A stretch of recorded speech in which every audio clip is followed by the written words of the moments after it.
And here he says, looking as in a glass. This is a strange mirror he's talking about. For most of us, to our growing disadvantage, when we look in the mirror, we see ourselves.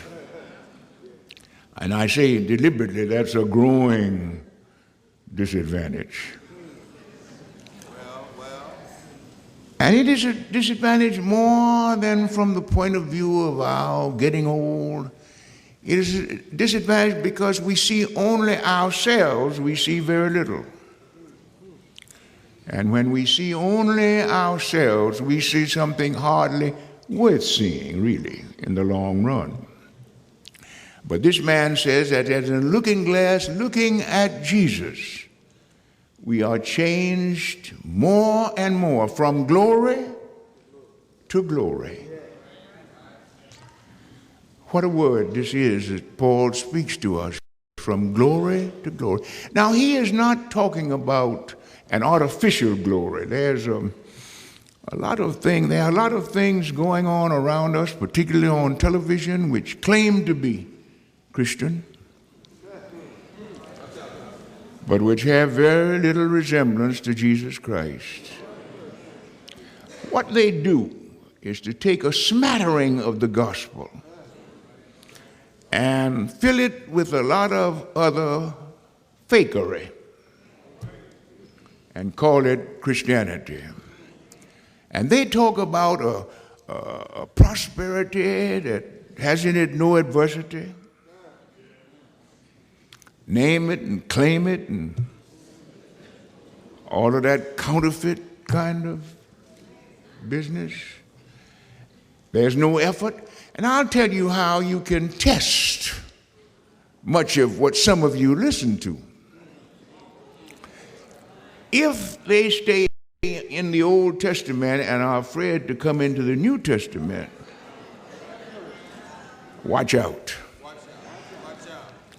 And if they do not talk about the cross of Christ, if they want to talk about Easter without crucifixion, they want to talk about having it without working for it, without striving, you've got something that is as far different from the gospel as a lightning bug is from lightning. And that's a fair distance.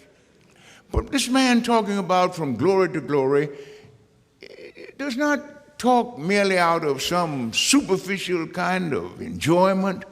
He knew what great sorrow was. He speaks in this very letter about being troubled but not distressed, perplexed but not in despair, cast down but not forsaken. So that the joy and the gladness of a Christian is not a gladness that does not know difficulty, that does not have any mountains to climb, does not have any rough roads to cross. That is not Christian glory. It is rather a joy that one finds in the midst of life's difficulties.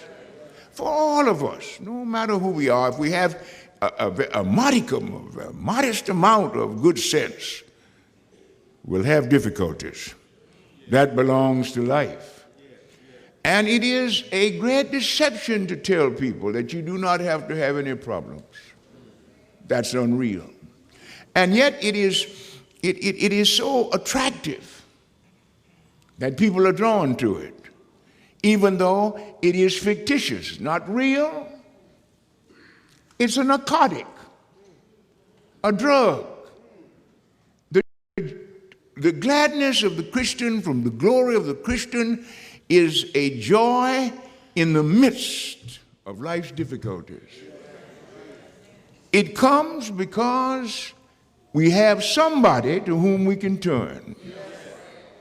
Not anything that we whip up ourselves, but we have a friend who can see about us, who does see about us, who picks us up when we fall down, turns us around when we're wrong, helps us when we've got no help, comforts us when we are in sorrow. We have a friend who walks with us, talks with us, tells us we belong to him, and he belongs to us. That is the gladness of the Christian life, that I know somewhere I can turn no matter